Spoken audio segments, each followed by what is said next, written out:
अस्सलाम वालेकुम dear students, my name is engineer Usman Khan और आज हम डिस्कस करेंगे फर्स्ट ईयर के पेयरिंग स्कीम। जिन बच्चों ने 2026 के अंदर पेपर देने हैं, आप चाहे एफएससी प्री मेडिकल में हैं, प्री इंजीनियरिंग में हैं या फिर आप आईसीएस में हैं, तो फिजिक्स तो आप पढ़ते ही होंगे बिल्कुल। तो फिजिक्स जिन बच्चों ने रखी हुई है और 2026 में जिन्होंने बोर्ड के पेपर देने हैं, आपका ताल्लुक पंजाब के किसी भी बोर्ड से हो, तो आप लोगों के लिए ऑफिशियल पेयरिंग स्कीम आ गई है। ठीक है, 100% ऑथेंटिक ऑफिशियल पेयरिंग स्कीम आप लोगों के लिए आ गई है। इसी पैटर्न पे आपका पेपर डिजाइन होगा। ठीक है, और आपने बस स्ट्रेटेजी के साथ आपने तैयारी करनी है, स्मार्ट वर्क करना है। देखो, हार्ड वर्क तो करना ही करना है, लेकिन साथ साथ ना स्मार्ट वर्क भी करना पड़ेगा। तो अगर आप स्मार्ट वर्क वाकई में करते हैं ना, तो यकीन माने, मैं अपने स्टूडेंट्स को यही कहता होता हूँ कि जो फर्स्ट ईयर की फिजिक्स है ना, चाहे पुराना कोर्स था चाहे अब वाला कोर्स है, मैक्सिमम आपको 15 दिन चाहिए, सिर्फ 15 दिन चाहिए, पूरी फिजिक्स आप तैयार कर सकते हैं। ठीक है, और सिर्फ ऐसी वैसी पास होने जितनी तैयार नहीं कर सकते, बल्कि 85 आउट ऑफ 85 आपके मार्क्स आ सकते हैं। ठीक है, पूरे नंबरों वाली तैयारी कर सकते हैं हम सिर्फ सिर्फ 15 दिन के अंदर। तो वही सब कुछ स्ट्रेटेजी में डिस्कस करूंगा। पेयरिंग स्कीम तो आप ऑफिशियल जो है ये एएलपी जो इन्होंने जारी किया हुआ है, पेक्टा की वेबसाइट से आप डाउनलोड कर भी सकते हैं, खुद भी देख सकते हैं। लेकिन मेरा काम यहाँ पर सिर्फ यही है कि एक बार पेयरिंग स्कीम आपको गो थ्रू करा दूं, पेपर पैटर्न आपको बता दूं किस तरह का होगा, और सवाल कहाँ से और किस तरह के आएंगे, ये सब कुछ बताना ही मेरा काम है। तो ठीक है, अब हम स्टार्ट करते हैं और हम डिस्कस करते हैं कि हमारा पेपर किस तरह का होगा, और इसमें से किस तरह के एमसीक्यूज और किस तरह के शॉर्ट आएंगे और कहाँ कहाँ से आएंगे। ठीक है, ये भी देख लेते हैं। सबसे पहली बात जो इसने आप पेयरिंग स्कीम में की हुई है ना, वो कहते हैं 17 नंबर के आपके आएंगे ऑब्जेक्टिव। ठीक है, एमसीक्यूज आएंगे 17 नंबर के, और सब्जेक्टिव टाइप आपका कितने का होगा, वो होगा 68 मार्क्स का। यानी कि आपका जो सब्जेक्टिव होगा वो 68 का होगा और ऑब्जेक्टिव होगा वो 17 का होगा। तो कुल मिला के ये बन जाते हैं 85। ठीक है, 85 नंबर बन जाते हैं। तो 85 का पेपर आपका फर्स्ट ईयर में होगा, 85 का आपका होगा सेकंड ईयर में, और जो 30 मार्क्स का आपका प्रैक्टिकल होगा, तो वो खैर 200 नंबर पूरे हो जाएंगे इस तरह। अब 85 नंबर हमारे का पेपर आएगा, तो ये 85 नंबर आपने लेने किस तरह, ये देखना हमने बस। अच्छा, पहली बात यहाँ पर देखो, ऑब्जेक्टिव का बताया हुआ उसने कि 20 मिनट आपको टाइम मिलेगा। 17 एमसीक्यू में 20 मिनट में इजीली हो जाते हैं, कोई इतने को मुश्किल एमसीक्यू नहीं आते फिजिक्स के। और सब्जेक्टिव सब्जेक्टिव के लिए आपको मिलेंगे 2 घंटे 40 मिनट। 68 मार्क्स का पेपर आपने अटेम्प्ट करना है। यकीन करो, ये 2 घंटे 40 मिनट बहुत ज्यादा है। सही है, ये आराम से पेपर हो जाता होता है। जिस बच्चे ने थोड़ी सी भी मेहनत की होगी ना, hard work plus smart work, तो वो आराम से जो है ना, ये नंबर नंबर ले लेगा। आगे चलते हैं। ऑब्जेक्टिव जो है ना, 17 एमसीक्यूज जो आएंगे, वो उसने बताया था कि 1 एमसीक्यू, एक एमसीक्यू पूछा जाएगा आपसे चैप्टर नंबर 1 2 3 4 5 6 8 11। ठीक है, एक एक एमसीक्यू आएगा इन चैप्टर्स में से, और 2 एमसीक्यूज आपके आएंगे 5 7 9 10 और 12। ठीक है, तो 12 चैप्टर्स आपके हैं, और इस तरह इन्होंने एक एक एमसीक्यू आएगा 1 2 3 4 6 8 11 में से, और दो दो एमसीक्यूज आएंगे 5 7 9 10 और 12 में से। तो ये आपके एमसीक्यूज इस तरह होंगे। अब बात ये है कि ये आएंगे किस तरह, हमने प्रिपेयर किस तरह करने हैं। पहली बात तो ये है कि पुराने कोर्सेज के अंदर ना एक्सरसाइज के एमसीक्यूज नहीं हुआ करते थे, इस बार एक्सरसाइज के एमसीक्यूज आ गए हैं। तो मैं आपको ये बिल्कुल भी नहीं कहूंगा कि सिर्फ आप एक्सरसाइज के एमसीक्यूज कर लो, पेपर में वहीं से आएंगे, ये मैं नहीं कह सकता। ठीक है, और ये होना भी नहीं है।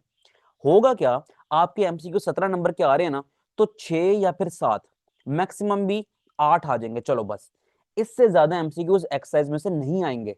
एक्सरसाइज पे आप 100% रिलाय नहीं कर सकते, लेकिन आप ऐसा भी नहीं कर सकते कि एक्सरसाइज को देखो भी ना, छोड़ दो बिल्कुल, ऐसा भी नहीं करना। तो एमसीक्यूज जो है ना, आपने तैयार करने हैं, एक्सरसाइज से तो करनी ही करनी है, लेकिन साथ साथ ना आपको एक बेहतरीन तरीका बताता हूँ। आपने ना टेक्स्ट बुक से ये नहीं पढ़ना, आप प्रॉपर कोई अच्छी से ना नोट्स ले लें। मैं नाम तो खैर वीडियो में नहीं ले सकता, लेकिन आप लोग जानते हैं, मार्केट में जाएंगे ना, आप निकलेंगे, आप लोगों को पता लग जाएगा कि कौन से ना मशहूर नोट्स हैं, ठीक है, कौन से की बुक आप कह लें नोट्स हैं। तो दो ही मशहूर मशहूर तरीन की बुक्स हैं, जिनको आप नोट्स भी कहते होते हैं। तो आप उन्हीं दो पब्लिशर्स में से किसी भी एक का इंतखाब कर लें। तो उन्होंने किया ये होता है कि टॉपिक के एंड पे ना स्पेसिफिक एमसीक्यूज बनाए होते हैं टॉपिक से रिलेटेड। तो जो टॉपिक आप तैयार कर रहे हैं, साथ साथ उसके एमसीक्यूज भी सॉल्व कर लें। ठीक है, तो बस ठीक है, अब आप लोगों को पता लग गया, और उम्मीद है कि आप लोग ना उन्हीं नोट्स में से पढ़ रहे होंगे। आगे चलते हैं। बहुत मशहूर नोट्स हैं, आप लोगों को पता लग गया होगा, लेकिन मैं नाम नहीं ले सकता वीडियो में, तो ये ना लगे कि मैं कोई मशहूरी कर रहा हूँ किसी की। बहरहाल, अब हम चलते हैं सब्जेक्टिव टाइप पे। अब सब्जेक्टिव के अंदर जो है ना, आपके 3 क्वेश्चंस होंगे शॉर्ट क्वेश्चंस के। ठीक है, जैसे कि question number 2, question number 3 and question number 4। ये 3 क्वेश्चंस के अंदर आगे पार्ट्स होंगे। एक नजर ना हम यहाँ पर देख के आ जाते हैं। यहाँ पर अगर आप देख लें, ये पेपर सैंपल बनाया हुआ है, short question question number 2।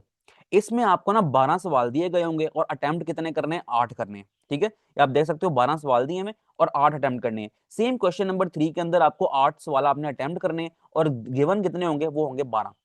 Similarly question number 4 की अगर हम बात करें तो आपने 6 सवाल अटेम्प्ट करने और कितने गिवन होंगे, वो होंगे 9। तो बस समझ आ गई है बात। तो इस तरह शॉर्ट क्वेश्चन आपके डिवाइड होंगे। अब हम चलते हैं कि किस किस चैप्टर में से कितने कितने शॉर्ट क्वेश्चन आने हैं, और मैं ये भी बताऊंगा कि कहाँ से याद करने हैं। यकीन करो इतना आसान तरीका है ना इनको याद करने का। आप कहोगे कि बस हो गई तैयारी हमारी, समझो। यहाँ पर देखो जी, क्वेश्चन नंबर 2 की अगर मैं बात करूं, यहाँ कहता है कि 8 शॉर्ट क्वेश्चन आएंगे, करने होंगे आपने, और आएंगे कितने, 12 आएंगे। तो हो गया 8 मल्टीप्लाई बाय 2 16, 16 नंबर यहाँ पर हो गए। करना क्या है, दो short questions, two short questions will be asked from chapter number 1 and 2। तो दो दो सवाल जो होंगे ना आपके चैप्टर नंबर 1 और 2 में से आ जाएंगे। इसके बाद four short questions will be asked from chapter number 3 and 4। तो चैप्टर नंबर 3 में से भी 4 आएंगे एंड चैप्टर नंबर 4 में से भी आपके 4 आएंगे। कुल मिला के कितने हो गए, 12 सवाल हो गए। अटेम्प्ट कितने करने हैं, 8 करने हैं। अब सुन लो जी बच्चों, बेहतरीन तरीका कि याद कहां से करने हैं। आपकी एक्सरसाइज में जितने भी शॉर्ट क्वेश्चंस है ना, short questions plus constructed response questions, ठीक है। मैं एक मिनट दिखाता हूं आपको, ये बुक खोली है मैंने यहाँ पर, अभी बस हम इसकी एक्सरसाइज खोल लेते हैं। यहाँ पर आ जाओ जी, ये देखो, ये लिखा हुआ है शॉर्ट क्वेश्चंस। एक सेकंड, यहाँ पर अगर आप देखें, ये लिखा हुआ है शॉर्ट क्वेश्चंस, नीचे लिखा हुआ है कंस्ट्रक्टेड रिस्पॉन्स क्वेश्चंस, ठीक है। ये थोड़े थोड़े सवाल होते हैं, इतने नहीं होते हर चैप्टर में। मैक्सिमम आपको, अब स्मार्ट सिलेबस है ना, कम भी हो गए हैं, तो मैक्सिमम हर चैप्टर में से आपको 10 12 इतने ही करने पड़ेंगे, इससे ज्यादा नहीं करने पड़ेंगे। तो सिर्फ और सिर्फ आप बच्चों एक्सरसाइज याद कर लो, यहीं से ही सवाल आने हैं। हाँ जी, यहीं से सवाल आने हैं। आप पुराना, अगर आपके कोई टीचर्स आपको पढ़ा रहे होते हैं ना, वो आपको ये बात जरूर बताएंगे कि पेपर में मैक्सिमम जो आपका पेपर होगा वो आपका आएगा एक्सरसाइज में से ही। शॉर्ट क्वेश्चन की मैं बात कर रहा हूँ, ठीक है। शॉर्ट क्वेश्चन का तो आपको पता लग गया कि किस चैप्टर में से कितने आएंगे और कहां से आएंगे।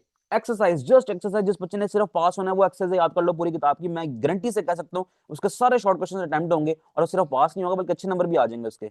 तो एक्सरसाइज से ही शॉर्ट क्वेश्चन करनी है। कोई आपको कहता है ना कि बीच में से कर लो, ये कर लो, वो कर लो, बीच में से कुछ आएंगे, जरूर आएंगे। कुछ थोड़े बहुत तो करने पड़ेंगे आपको, लेकिन ऐसा नहीं है कि सारा पेपर ही बीच में से आ जाए। आपका मैक्सिमम पेपर जो होगा, यानी कि इतना पेपर कि जो आपने पेपर में अटेम्प्ट करना है, ठीक है। चॉइस निकाल दो, चॉइस निकालने के बाद जो जो सवाल आपने अटेम्प्ट करने हैं ना, मिसाल के तौर पे यहाँ से आपने 8 सवाल अटेम्प्ट करने हैं, यहाँ से भी 8 करने, यहाँ से भी 6 करने हैं। तो जो जो सवाल आपने अटेम्प्ट करने हैं ना, सारे के सारे एक्सरसाइज में से आपके कवर हो जाएंगे, ठीक है। अब इससे ज्यादा मैं और कुछ नहीं समझा सकता। क्वेश्चन नंबर 3 की अगर हम बात करें तो इसमें भी 8 सवाल हैं अटेम्प्ट करने हैं, और आने कितने हैं, 12 आने हैं, सेम क्वेश्चन नंबर 2 की तरह। तो two short questions will be asked from chapter number 6 and 8। तो देखो यहाँ पर 6 और 8 में से दो दो सवाल आएंगे, ठीक है। And four short questions will be asked from chapter number 5 and 7। तो आपको 4 सवाल करने हैं 5 में से और 4 सवाल करने हैं 7 में से। फिर वही बात करूंगा कि कहां से करने हैं, एक्सरसाइज कर लेनी है। एक्सरसाइज के शॉर्ट क्वेश्चन, एक्सरसाइज के कंस्ट्रक्टेड रिस्पॉन्स क्वेश्चन, ठीक है। क्वेश्चन नंबर 4 की बात करें तो यहाँ पर आपने 6 सवाल अटेम्प्ट करने हैं आउट ऑफ कितने, 9। तो कहां कहां से आएंगे, three short questions will be asked from chapter number 9। Chapter number 9 में से 3 सवाल आ जाएंगे, ठीक है। आगे कहता है 9 एंड 10 में से, ठीक है, 10 में से भी 3 सवाल आ जाएंगे। One short questions will be asked from chapter number 11। Chapter number 11 में से एक सवाल आएगा। And two short questions will be asked from chapter number 12। और दो सवाल हमारे आ जाएंगे चैप्टर नंबर 12 में से। तो कितने हो गए, 3 3 6 7 8 और 9, ठीक है। 9 हो गए, तो 9 में से कितने अटेम्प्ट करने हैं, 6 अटेम्प्ट करने हैं। फिर वही बात करूंगा कि एक्सरसाइजों के constructed response question and short question याद कर लो। अच्छा, इजाफी शॉर्ट क्वेश्चंस भी मैं बताता हूँ कि किस तरह आपको करने हैं, अगर आप ज्यादा रिस्क नहीं ले सकते तो। देखो होता क्या है कि आपके जो न्यूमेरिकल्स होते हैं ना, या फिर एग्जांपल्स होती हैं, उनमें छोटे छोटे न्यूमेरिकल्स और एग्जांपल्स भी होती हैं, ठीक है। यानी कि दो दो तीन तीन स्टेप्स के अंदर ना आपका आंसर आ रहा होता है, तो उनको आप कर लो साथ साथ, ठीक है। उनको आप साथ साथ कर लो, ताकि आपके शॉर्ट क्वेश्चन में अगर वो आए तो फिर आप उसको भी कवर कर सकते हो। बाकी न्यूमेरिकल्स वगैरह तो सब मैं करवाऊंगा। अगर आप चाहते हैं कि मैं फिजिक्स की बुक प्रॉपर पढ़ाऊं, न्यूमेरिकल्स भी, एग्जांपल्स भी एंड टॉपिक्स वगैरह सब कुछ, वट जो कुछ भी है बुक में, तो आपने बस मुझे बताना है कमेंट सेक्शन के अंदर। क्लास 9 तो मैं लेकर चल रहा हूँ, तो मैंने सोचा कि फर्स्ट ईयर जिसमें मेरी ज्यादा एक्सपर्टीज है, ठीक है, ज्यादा तजुर्बा मेरा फर्स्ट ईयर एफएससी को पढ़ाना ही है। तो अगर आप चाहते हैं तो मैं उसको भी पढ़ाना शुरू कर दूंगा, physics chemistry and math first year के। आगे हम बात करते हैं पार्ट 3 की तरफ। तो पार्ट 3 आपने किस तरह करना है, इसमें आपको ना 5 लॉन्ग क्वेश्चन आएंगे। क्वेश्चन नंबर 5 6 7 8 9 कितने हो गए, 5 सवाल हो गए। तो 3 सवाल अटेम्प्ट करने आउट ऑफ 5। अब इसका होगा पार्ट ए और पार्ट बी। अब होगा क्या, जो पार्ट ए होगा ना, वो होगा आपका लॉन्ग क्वेश्चन, जो कि होगा 5 नंबर का। पार्ट बी जो होगा ना, वो आपका होगा न्यूमेरिकल, जो कि होगा 3 नंबरों का, ठीक है। 5 का लॉन्ग क्वेश्चन और 3 नंबर का न्यूमेरिकल। ये सब बातें ना इन्होंने यहां पर लिखी हुई हैं, यहां पर लिखी हुई है, ठीक है। तो पार्ट ए का जो लॉन्ग, अगर आपको, अच्छा पेयरिंग देख लेते हैं पहले। क्वेश्चन नंबर 5 कहता है कि चैप्टर नंबर 1 2 3 इसको मिला के बनेगा। मिसाल के तौर पे, अच्छा मैं मिसाल के तौर पे जस्ट आपको बताने के लिए बता रहा हूँ ये, कि अगर फर्ज करो कि चैप्टर नंबर 2 में से आपका पार्ट ए आ जाता है जो कि 5 नंबर का होगा, तो किसी भी सूरत ऐसा नहीं होगा कि चैप्टर नंबर 2 में से ही आपको न्यूमेरिकल आएगा, ऐसा नहीं होगा। जिस चैप्टर में से लॉन्ग अगर आ गया तो उसके अगले चैप्टर में से, लेट से चैप्टर नंबर 3 में से, इसमें से न्यूमेरिकल आ जाएगा। ठीक है, 1 में से भी आ सकता है, लेकिन सिर्फ आपको यह समझाना था मैंने, अगर जिस चैप्टर में से आपको 5 नंबर का लॉन्ग क्वेश्चन आ रहा है तो उस चैप्टर में से न्यूमेरिकल नहीं आएगा, दूसरे चैप्टर में से न्यूमेरिकल आ जाएगा। ठीक है, यानी कि नेक्स्ट जो चैप्टर पेयरिंग में आपका शामिल है ना, लेट्स से यहाँ पर चैप्टर नंबर 2 में से लॉन्ग आ रहा है, तो चैप्टर नंबर 3 में से या फिर चैप्टर नंबर 1 में से आपका न्यूमेरिकल आ जाएगा। सेम आप यही कर लो कि चैप्टर नंबर 3 में से अगर आपका लॉन्ग क्वेश्चन आ रहा है तो चैप्टर नंबर 2 या फिर 1 में से आपका न्यूमेरिकल आ जाएगा। तो इस तरह होगा। इन्होंने बड़ी चालाकी की है, पिछले वाले कोर्स में इस तरह हुआ करता था कि चैप्टर नंबर 1 जो था ना उसको हम पढ़ते ही नहीं थे। ठीक है, लॉन्ग क्वेश्चन के लिए हम तैयार करते ही नहीं थे, उसको न्यूमेरिकल्स भी नहीं करते थे उसके एज सच, तो 2 और 3 का पेयर हुआ करता था। लेकिन इस बार उन्होंने कहा 1 2 3 इकट्ठा ही कर लो, कहीं से भी आ सकता है। लेकिन मेरा जो तजुर्बा है ना वो यही कह रहा है कि चैप्टर नंबर 1 में से कुछ भी नहीं आएगा, 2 और 3 में से ही आपका ये लॉन्ग क्वेश्चन बनेगा। पार्ट ए किसी भी चैप्टर में से आ जाएगा, 2 में से आ जाएगा मिसाल के तौर पे, पार्ट बी आ जाएगा 3 में से मिसाल के तौर पे। ठीक है ना, ऐसे नहीं कहना कि सर आपने कहा 2 में से लॉन्ग आएगा और 3 में से न्यूमेरिकल, ऐसा नहीं होता। 3 में से लॉन्ग भी आ सकता है और 2 में से न्यूमेरिकल भी आ सकता है। ठीक है, तो ये भी इस तरह ही होगा, लेकिन आपने 1 2 3 फिर इकट्ठे ही तैयार करने, बताऊंगा मैं कौन से पेयर आसान है तो आप उसको पकड़ लें। क्वेश्चन नंबर 6 आपका आएगा 4 5 6 में से। ठीक है, क्वेश्चन नंबर 7 आएगा 7 और 8 में से। क्वेश्चन नंबर 8 आएगा आपका 9 और 10 में से, वही पार्ट ए पार्ट बी इस तरह करके। ठीक है, 9 और 10 में से किसी में से भी पार्ट ए आ जाएगा और किसी में से भी पार्ट बी आ जाएगा। 9 में से अगर पार्ट ए आ गया लॉन्ग क्वेश्चन का तो 10 में से न्यूमेरिकल होगा। 10 में से अगर लॉन्ग क्वेश्चन आ गया तो फिर 9 में से 9th में से न्यूमेरिकल होगा। और 11 और 12, ये तो हो गई बातें सारी। अब आपने ये कहना है कि सर चैप्टर तो इतने लंबे लंबे हैं, बताओ कि सब कुछ ही याद कर लें। लेकिन जी बच्चों बात सुनो ध्यान से, सब करना क्या है आपने, आपने करना यह है कि 3 लॉन्ग क्वेश्चन आपने अटेम्प्ट करने हैं। इट मींस कि आपने इन पांचों में से कोई से 3 पेयर पकड़ने हैं। ठीक है, 2 को आपने छोड़ देना है, तैयार भी नहीं करना। सही है, अब मेरा जो मानना है ना वो ये है कि अभी तक जिस बच्चे ने कुछ भी नहीं पढ़ा होगा ना, तो मुझे इतनी तो उम्मीद है कि 5 6 महीने तो मेरे ख्याल से हो गए हैं सेशन स्टार्ट हुए हुए, तो आपने कम से कम इतना तो पढ़ ही लिया होगा, चैप्टर नंबर 1 2 3 तो पढ़ ही लिए होंगे। किसी भी कॉलेज में जा रहे हैं आप, एकेडमी में जा रहे हैं, खुद से पढ़ रहे हैं, तो 1 2 3 तो हर बच्चे ने पढ़ ही लिए होंगे। तो मेरा मानना यह है कि आपकी क्वेश्चन नंबर 5 है ना, इसको पेयरिंग में जरूर शामिल करें। ठीक है, इसको आपने पेयरिंग में जरूर लेकर चलना है। आगे बात करता हूँ क्वेश्चन नंबर 6 की। क्वेश्चन नंबर 6 में ना 4 5 6 ये चैप्टर्स हैं। अब ये चैप्टर्स जो है ना इतने मतलब कह लो कि लेंथी हो जाएंगे ना ज्यादा, उसमें 3 चैप्टर्स आ गए हैं, बाकी नीचे में 2 2 हैं। लेकिन देखो मजे की बात ये है कि चैप्टर नंबर 4 5 6 में से ना मशहूर मशहूर लॉन्ग क्वेश्चन है। वो अगर आप कहेंगे तो मैं बता भी दूंगा कि कौन कौन से लॉन्ग क्वेश्चन हैं। तो मशहूर मशहूर जो लॉन्ग क्वेश्चन है ना, आप जस्ट उनको तैयार कर लें तो उनमें से आता है। ठीक है, उन्होंने बस होता क्या है, इन्होंने हर चैप्टर में से ना 2 3 लॉन्ग क्वेश्चन पकड़े हुए होते हैं और उन्हीं में से पेपर देते रहते हैं हर साल, किसी भी बोर्ड से ताल्लुक हो आपका। इंपॉर्टेंट हर चैप्टर में 2 3 लॉन्ग क्वेश्चन होते हैं, वही पेपर में आ रहे होते हैं बार बार। तो परेशान होने की बात ही कोई नहीं है, कहेंगे तो बता दूंगा अगली वीडियो में मैं। तो ये 4 5 6 जो है ना, आप इस पेयर को ही पकड़ लें। कौन सा पेयर नहीं पकड़ना आपने, ये वाला नहीं पकड़ना, 7 और 8 का। ये मुश्किल है, मैं अपने नजरिए से देखूं, मैं पढ़ाता हूं या फिर जब मैंने खुद पढ़ा है, तो मैं आपको यही सजेस्ट करूंगा कि आपने ये वाला क्वेश्चन ना ही अटेम्प्ट करें तो ठीक है।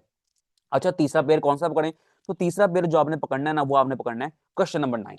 ठीक है, 11 और 12 वाला इंतहा के आसान है और इतने छोटे छोटे से चैप्टर हैं और मशहूर मशहूर 2 2 3 3 लॉन्ग, मैक्सिमम भी 3 या 4 लॉन्ग करने पड़ेंगे जस्ट आपको। ठीक है, और न्यूमेरिकल भी इंतहा आसान है इसके। तो ये वाला पेयर आप जरूर पकड़ें। अगर कोई बच्चा कहता है कि सर मैं अगर खुदा ना खास्ता ये 3 पेयर मैं करके चला गया, ये वाला और ये वाला, तो अगर खुदा ना खास्ता पेपर में मुझे भूल गया फिर तो मैं क्या करूंगा। तो उसके लिए फिर मैं ये कहता हूँ कि आप जो है ना, अगर इतना ही आपको हो रहा है ना, तो आप ये फिर क्वेश्चन नंबर 8 भी कर लें। ठीक है, क्वेश्चन नंबर 8 जो है ना, ये थोड़ा सा लेंथी है चैप्टर, लेकिन कॉन्सेप्ट बड़े मजे मजे के हैं इसमें। ठीक है, मशहूर मशहूर सवाल हैं, तो वही बार बार आते हैं पेपर में, आपने उसी को तैयार कर लेना है। लेकिन मैं फिर यही कहूंगा कि अगर स्मार्ट वर्क करना है तो आप अच्छे से कर लो, इस क्वेश्चन नंबर 5 को, क्वेश्चन नंबर 6 को एंड क्वेश्चन नंबर 9 को अच्छे से आप ये कर लो। बाकी अब आपकी मर्जी है किस तरह आप मैनेज करते हो। अब बताता हूँ कि लॉन्ग क्वेश्चन जो है ना किस तरह आपने याद करने, किस तरह प्रिपेयर करने। देखो जी बच्चों, एक लफ्ज आप समझते होगे, डेरिवेशन। डेरिवेशन, ठीक है, ये लफ्ज तो आपने जरूर सुना होगा और फिजिक्स पढ़ाने वाला जो भी उस्ताद होता है ना, वो इस लफ्ज का जरूर इस्तेमाल करता है। ठीक है, डेरिवेशंस वाले कोई भी जिसमें मैथमेटिकल फॉर्म होती है ना, हम पूरा फॉर्मूला ड्राइव करते हैं, ठीक है, वो होते हैं डेरिवेशन वाले क्वेश्चन। डेरिवेशन वाले क्वेश्चंस आपको जहां पर भी नजर आ रहे हैं चैप्टर में, उनको तो आप 100% अच्छे से तैयार कर लो। ठीक है, बेसिक कॉन्सेप्ट लो, थ्योरी खुद से लिखो, कोई रट्टा लगाने की जरूरत नहीं है बुक से, नोट्स में से किसी सूरत आपको याद करने की जरूरत नहीं है।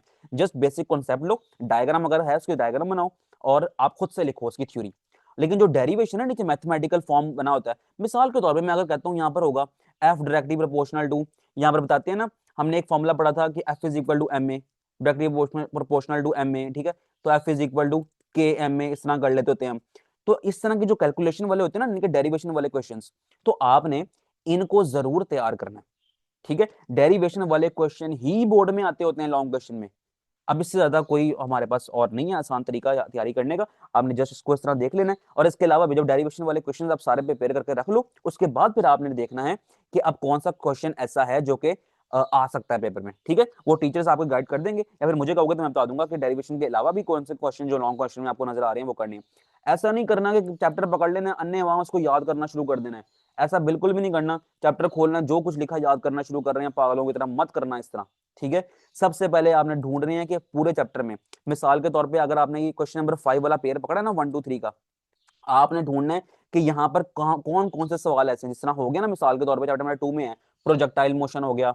ठीक है, इसी तरह अगर हम चैप्टर नंबर 4 में आई थिंक हम जाएं, तो वहां पर जो है ना एब्सोल्यूट पोटेंशियल वाला क्वेश्चन होगा, इसमें कंप्लीट इतनी लंबी डेरिवेशंस हैं, इस तरह के क्वेश्चन की बात कर रहा हूं मैं। तो आपने ढूंढ रहे हैं कि सबसे पहले मार्क करना है कि डेरिवेशन वाले क्वेश्चंस कौन कौन से हैं। ठीक है, जब वो आपको मिल जाएंगे तो फिर आपने उनको लॉन्ग क्वेश्चन के तौर पर तैयार करना है। तो बस इसी तरह तैयारी का तरीका होता है, ये स्मार्ट वर्क है। इसलिए मैं कहता होता हूँ कि फिजिक्स फर्स्ट ईयर की तैयारी करना तो कोई मुश्किल काम है ही नहीं, 15 दिन चाहिए फुल डेडिकेशन के साथ और आपकी तैयारी हो गई। सही है, तो बस उम्मीद करता हूँ कि आपको जो है ना ये वीडियो पसंद आई होगी। कोई भी सवाल है अगर चाहते हो तो मैं फिजिक्स पढ़ाऊँ प्रॉपर, तो आपने मुझे बता देना। फिर हम मिलते हैं नेक्स्ट वीडियो में, अपना ख्याल रखें, अल्लाह हाफिज।